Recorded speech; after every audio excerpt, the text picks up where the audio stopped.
Senhor candidato, a Constituição Federal entende que o Brasil é um país laico?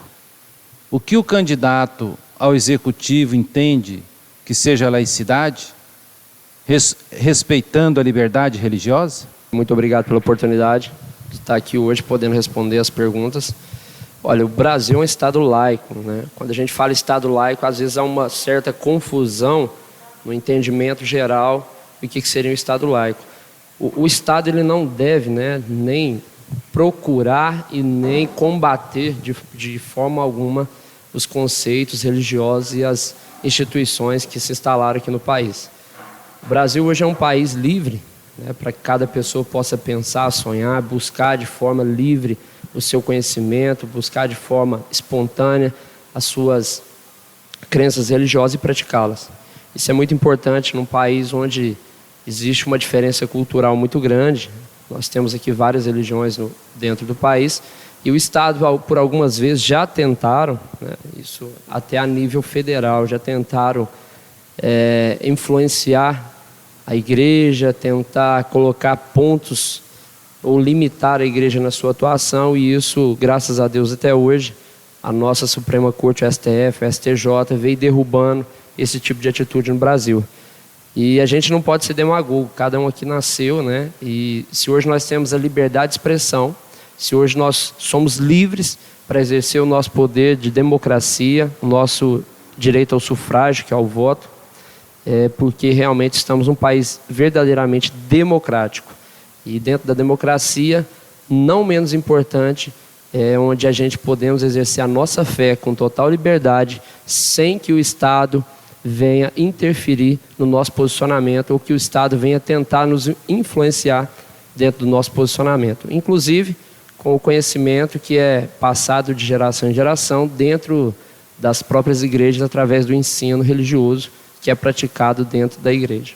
Senhor candidato, no seu programa de governo a respeito de saúde e educação, a Igreja Católica, em sua ação evangelizadora, tem como preocupação permanente a promoção da pessoa humana, por meio da justiça social e dos direitos sociais. Isso está no artigo 6º da Constituição Federal. Nesta perspectiva, está o atendimento aos direitos à saúde e à educação. Como o seu programa de governo para a Prefeitura Municipal de Araguari pretende atender essas duas necessidades fundamentais da população? Olha, eu gostaria de evidenciar um ponto principal para que a gente possa ter esses dois pilares, como saúde e educação. É preciso que uma cidade tenha geração de emprego e renda. E quando eu digo geração de emprego e renda, é geração de emprego e renda com qualidade. Infelizmente, no Brasil, nós estamos acostumados a pagar os nossos, ao brasileiro, o salário mínimo. Aqui tudo gira em torno de salário mínimo. Se você andar de ponta a ponta do Brasil, no estado de São Paulo, Minas, Goiás, Amazonas, as pessoas em média recebem salário mínimo.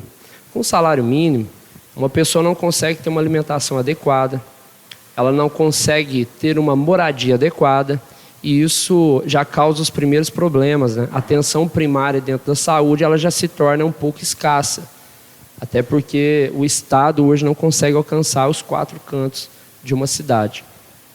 E é muito importante o papel do terceiro setor nesse momento. O terceiro setor sim alcança onde o Estado não vai. Hoje, como exemplo aqui no município de Araguari, se não fosse a Igreja Católica, nós não teríamos um local para que os nossos idosos ficassem. Aqui não teria, na cidade de Araguari. Então a Igreja Católica promoveu.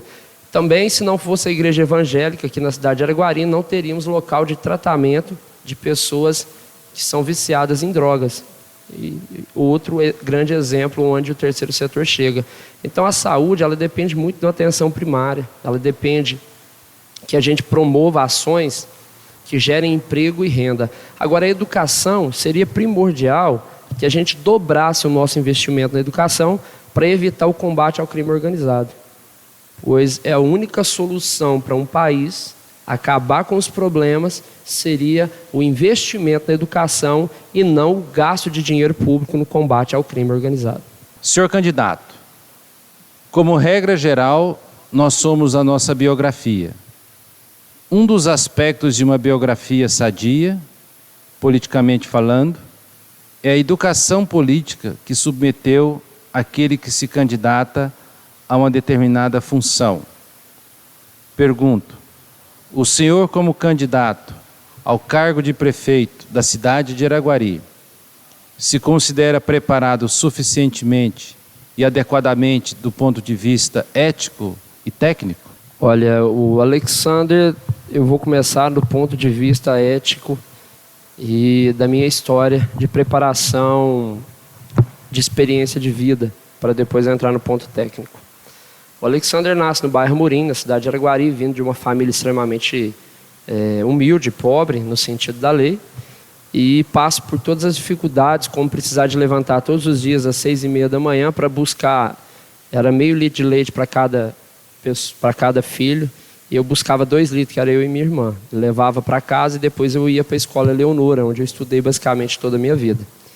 A gente esperava que o Edson Trebeschi, uma grande empresa do município, jogasse o tomate fora, para a gente ir lá pegar aquele tomate, selecionar ele, lavar e vender para os vizinhos a 20 centavos, 25 centavos à época, para a gente poder comprar o kisuke, que custava 10 centavos, e gastava mais açúcar do que o próprio suco. E isso era a minha rotina quando criança. E isso me deu uma margem para entender qual era o sofrimento que a minha mãe passava, a minha avó, as pessoas, os meus vizinhos.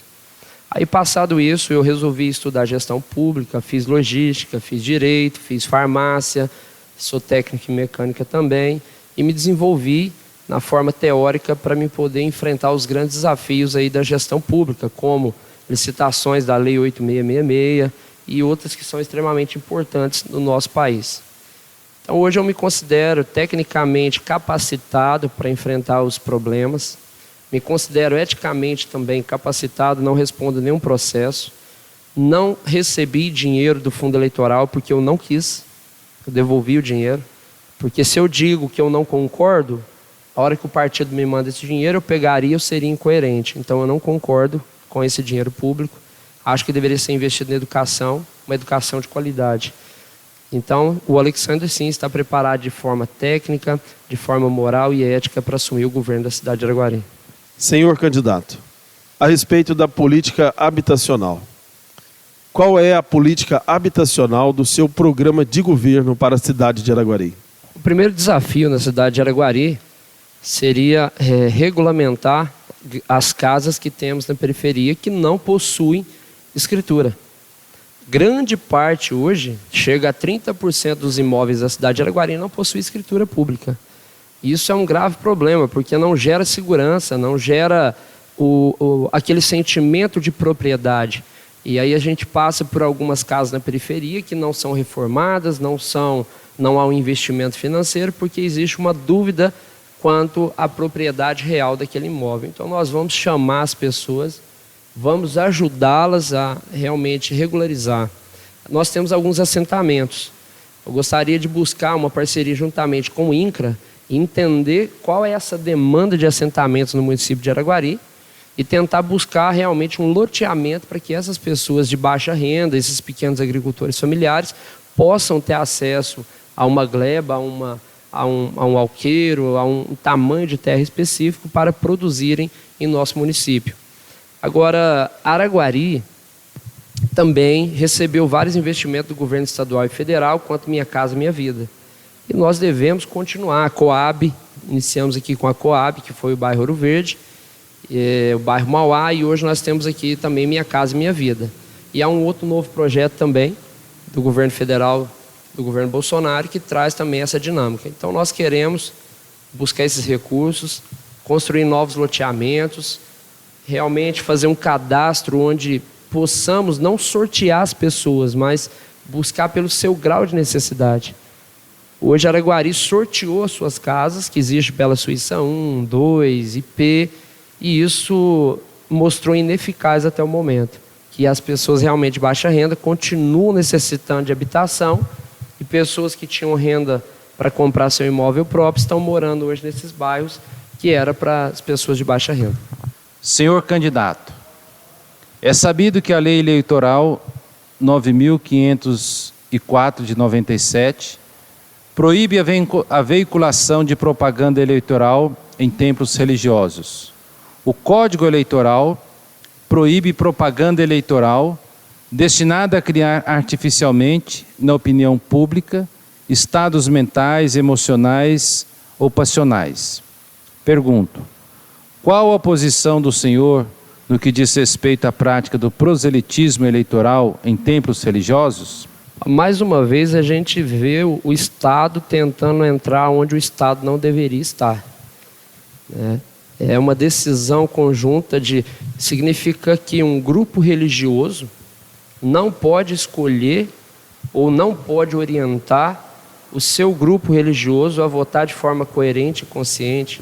Quer dizer que um grupo político, um grupo religioso não pode ter em seu meio, né? Vamos supor que nós temos aqui alguém que vem do grupo católico, do grupo evangélico, do espiritista, alguém que os represente, e aí vem uma lei dizendo que eu não posso, né, dentro do meu círculo ali religioso, propagar, divulgar, buscar formas de convencer os eleitores dentro daquele grupo religioso que aquela pessoa seria a melhor opção.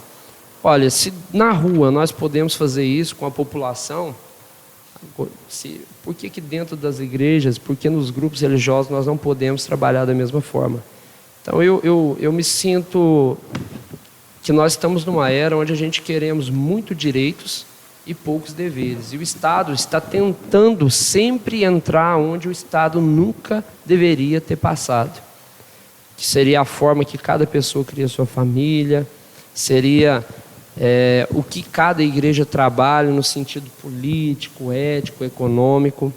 Graças a Deus, como eu disse, a nossa Constituição ela é muito protetora, né? Uma Constituição sui generis, que traz ali nos seus primeiros artigos uma proteção muito ampla à religião, à liberdade pessoal, mas eu acredito que o Estado deva se abster ainda de muitos atos que praticam, tentando limitar as religiões de trabalharem ou até mesmo ensinarem, como a catequese e vários outros tipos de ensino dentro da igreja. Eu acho que isso é primordial para a gente desenvolver uma sociedade sólida, ter o apoio da igreja. Senhor candidato, consequência dos cortes em políticas públicas do governo federal refletem no desemprego, subemprego, vendedores ambulantes e moradores de rua. Como o seu governo pretende enfrentar esta dolorosa situação social? Ele poderia contemplar a possível implantação de um restaurante popular para a cidade de Araguari? Olha, eu queria dizer que esse é um tema que a gente não colocou e até hoje não foi discutido. A questão da instalação de um restaurante popular. Eu ouço falar, já tive no restaurante popular no estado de São Paulo, na cidade de São Paulo, já fui. Achei muito interessante, mas de fato a gente não conseguiu até hoje tratar esse assunto. É a primeira vez que eu falo sobre esse assunto no ano de 2020. Sim, eu acho que o governo do Alexandre e da Patrícia, do Avante 70, ele vai buscar trazer políticas de auxílio social, mas muito mais que um auxílio social, eu preciso desenvolver o nosso comércio, a nossa economia, a nossa indústria. Araguari fala-se muito em trazer novas empresas, né? Vamos trazer novas empresas. Eu acho que de forma primária, a solução não seria trazer novas empresas. A solução para o município de Araguari hoje seria injetar todos os tipos de benefícios, né, e uma grande parceria com as empresas que aqui estão. Se hoje eu tenho uma empresa que gera uma quantidade X de emprego, se eu fizer uma parceria, buscar realmente uma rota turística para o município, aumentar a quantidade de faturamento do município, né, no comércio, na indústria, mostrar a nossa indústria para que o exterior possa ver, para que o restante do Brasil possa comprar da cidade de Araguari, a gente vai conseguir gerar renda, gerar mais empregos, e com a geração de mais empregos a gente acaba diminuindo a pobreza periférica que hoje o município de Araguari enfrenta com grande... Não enfrenta, Araguari tem uma grande pobreza em sua periferia e deixou de enfrentá-la como deveria ser enfrentado. Eu mesmo moro em um bairro, o bairro São Sebastião, que a pobreza naquele bairro é muito grande ainda, principalmente naquelas novas casas que ficam à beira da divisa entre a área urbana e a área rural. Então, a gente precisa trabalhar esse conceito e gerar empregos de qualidade e treinamento técnico e profissional para essas crianças que estão saindo do colegial. Senhor candidato, o que o senhor entende sobre a causa ecológica? É justa? De que forma implantá-la em seu governo? Nada mais do que justo que um meio ambiente equilibrado, né? Nós temos aqui na cidade de Araguari alguns pontos que foram referências nacionais. O primeiro deles é o Bosque John Kennedy. O Bosque John Kennedy, existia uma amizade de um prefeito daqui que ele até deu esse nome com um pessoal dos Estados Unidos e a gente acabou levando o nome de um americano num bosque que é tão reconhecido aqui no Brasil, era reconhecido no Brasil. Hoje esse bosque ele já não funciona mais. Nós temos a represa dos Paus, a represa das Araras, que também não funciona mais. Hoje se tornou um local de despejo de esgoto. A ET do bairro São Sebastião despejava o esgoto dentro dessas represas, 50% sem tratamento. Hoje parou porque está indo para a ET Central, mas ficou as marcas nesse local do despejo, que não é água corrente, é represa. E também toda a nossa rede de água pluvial ali do bairro Vieno, do bairro Olímpia, é também lançado dentro da represa dos Paus. Tanto que a profundidade onde era de 1 metro, hoje chega a 30 centímetros, porque a terra desce juntamente e faz o assoreamento desse local. Então, Araguari hoje tem mais de 130 cachoeiras, Araguari tem avenidas muito largas que daria para a gente plantar, trazer um urbanismo, como na cidade de Maringá, uma cidade muito bonita, referência para um possível governo do Alexander. Nós temos que implantar aqui um meio ambiente equilibrado e ensinar nossas crianças a ter uma coleta seletiva, trabalhar o nosso resíduo sólido e não jogá-lo, porque hoje o que nós temos aqui é um lixão. Araguari não está regulamentado, existem problemas na documentação hoje de onde é descartado o lixo e realmente se tornou um lixão. Então a gente tem que trabalhar esse tema, é um tema muito importante, gera renda. Nós temos aqui algumas cooperativas que podem fazer essa captação desse resíduo sólido e gerar renda. E temos também o processo de pirólise e vários outros processos que transformam lixo em economia. A China mostrou que é possível fazer isso. Então nós também vamos fazer isso aqui no Brasil. Senhor candidato, a pandemia mostrou grandes fraquezas, como saneamento, saúde e emprego. Como o seu programa de governo deseja minimizar os desafios desses setores na cidade de Araguari? Eu acho que o primeiro norte que devemos tomar é parar de perder dinheiro dentro de uma prefeitura. Uma prefeitura perde muito dinheiro hoje com coisas vãs. Eu vou dar um exemplo aqui da primeira delas. Araguari gasta em torno de 8 milhões por ano com publicidade. Publicidade impressa. E nós estamos numa era digital onde o Facebook é gratuito, o Twitter é gratuito, o WhatsApp é gratuito. Nós temos aí também um site da prefeitura que o custo dele é quase que zero comparado aos 8 milhões. Então nós podemos fazer toda a nossa publicidade através das redes sociais. Então Araguari já diminuiria em torno de 8 milhões por ano. No governo do Alexander, nós vamos trazer da própria prefeitura os nossos cargos de primeiro, segundo e terceiro escalão. Eu preciso valorizar quem está dentro do processo, conhece do processo e precisa ser valorizado por um plano de carreira. Então nós vamos trazer, como exemplo, eu tenho um engenheiro civil que ganha hoje R$8 mil numa prefeitura. Eu trago ele para o cargo de secretário, ele vai continuar exercendo a sua função de engenheiro e além de executar a sua função de secretário, deixará de ganhar os 8 mil e passará a ganhar 11. E eu economizo os 8 mil desse engenheiro e dou eficiência e eficácia na máquina pública, porque é alguém que já está no governo e é alguém que mesmo depois da minha saída vai ficar naquele governo, porque é um servidor de carreira. Então a gente precisa da efetividade. Com isso a gente consegue reduzir em torno de 400 a 500 mil por mês de gasto com a prefeitura, que chega a 6 milhões por ano. Então, somente com essas duas atitudes, a gente consegue chegar a em torno de 15 milhões de economia. Esses 15 milhões, nós podemos investir no esporte, investir também na educação. Eu acredito que a única forma de tirar um país de qualquer tipo de mal que assola é a educação. O Japão fez isso, a China vem fazendo isso, A Europa faz isso, os Estados Unidos faz isso e tem dado certo. E eu acredito que deu certo comigo, que tive acesso à educação e hoje eu tenho um pensamento crítico quanto às nossas ações do município.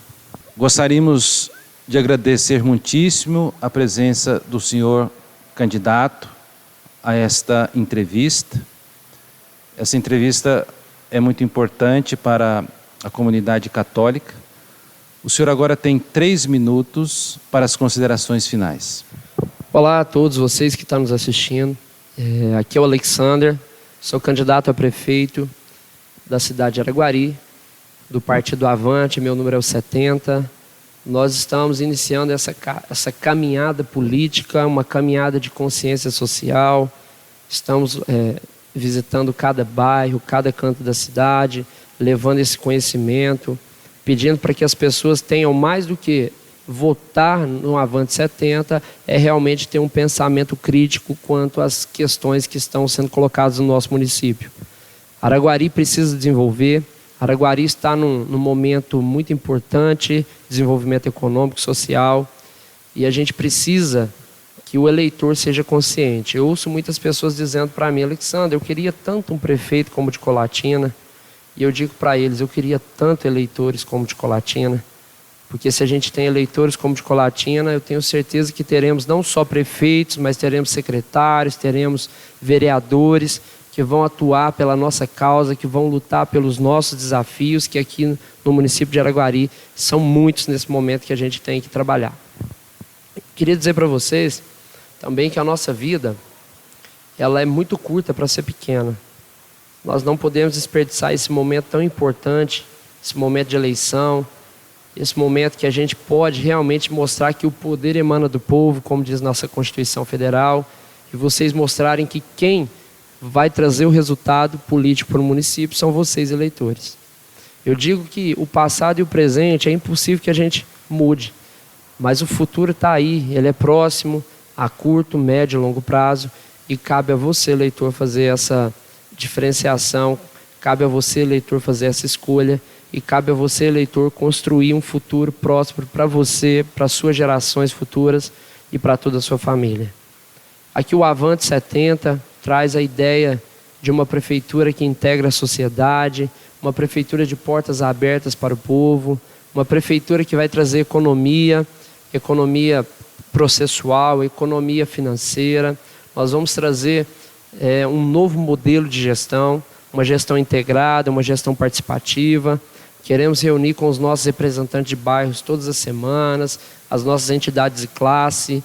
Queremos reunir com a população, entender quais são as maiores demandas do município e governar para as pessoas, não para os políticos. O Avante é independente, não teve acesso ao fundo eleitoral, não buscou esse recurso. O Avante não quis aqui em Araguari receber desse recurso do fundo eleitoral, porque ele acredita que esse recurso é de vocês, da saúde e da educação. Alexandre e a Patrícia Silva se colocam à disposição dos eleitores como uma opção. Hoje a cidade de Araguari tem uma grande opção para votar e para conseguir mudar a realidade. Vote consciente, vote Avante, vote 70. Na dúvida, 70 de novo. Obrigado, fiquem na paz.